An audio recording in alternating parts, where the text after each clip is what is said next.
നമ്മൾ തിരികെ പാലാ നഗരസഭയുടെ ഏറ്റവും പുതിയ അവിടെ നിന്നുള്ള വിവരങ്ങൾ എന്ത് എന്നതറിയാൻ പോകുന്നു. ടോബി ജോൺസണാണ് തത്സമയം ചേരുന്നത്. ടോബി, പാലാ നഗരസഭയിൽ ആകാംക്ഷയ്ക്ക് വിരാമമാകും. ഇന്ന് തന്നെ ആരാകും നഗരസഭ ഭരിക്കുന്നത് എന്നതിൽ തീരുമാനം അറിയാൻ കഴിയും അല്ലേ?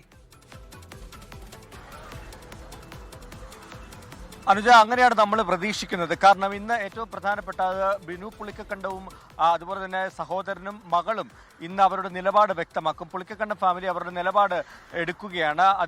അതിനുവേണ്ടി ഒരു ജനസഭ വിളിച്ചു ചേർത്തിരിക്കുന്നു. 13, 14, 15 വാർഡുകളിലെ ആളുകളെ, അവരെ പിന്തുണച്ച ആളുകളെ ഒരു മീറ്റിംഗ്, ഒരു യോഗം വിളിച്ചു കൂട്ടിക്കൊണ്ട് അതിലൊരു തീരുമാനം എന്താണ് ഇവർക്ക് പറയാനുള്ളതെന്ന് അവരോട് ആരായും അത് രേഖാമൂലം തന്നെ എഴുതി വാങ്ങിച്ച് ഒരു തീരുമാനത്തിലേക്ക് എത്താനാണ് അവർ ആലോചിക്കുന്നത്. എന്തായാലും ആ തീരുമാനം UDF-നൊപ്പമായിരിക്കുമോ LDF-നൊപ്പമായിരിക്കുമോ എന്നാണ് അറിയേണ്ടത്. എന്തായാലും അവരുടെ തീരുമാനം വന്നാലും മായ രാഹുൽ എന്ന് പറയുന്ന വിമത സ്ഥാനാർത്ഥി അവിടെ നിൽപ്പുണ്ട്.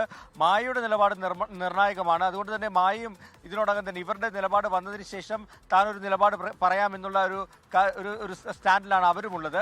എന്തായാലും ഈ രണ്ട് കൂട്ടരുടെയും നിലപാടുകൾ വളരെയധികം നിർണായകമാണ്.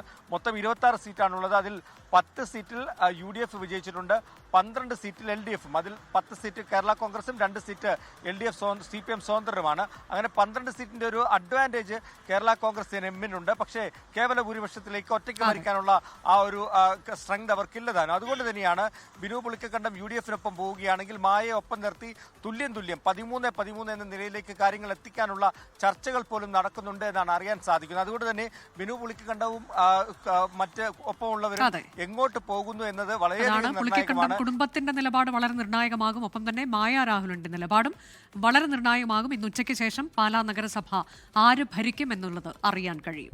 ലോകത്തെവിടെയായാലും ഏത് സമയത്തും 24 വാർത്തകളും ഓഗ്മെന്റഡ് റിയാലിറ്റി പാക്കേജുകളും എക്സ്പ്ലെയിനറുകളും വിശദമായി കാണാൻ ഞങ്ങളുടെ YouTube ചാനൽ നിങ്ങൾക്ക് സബ്സ്ക്രൈബ് ചെയ്യാം.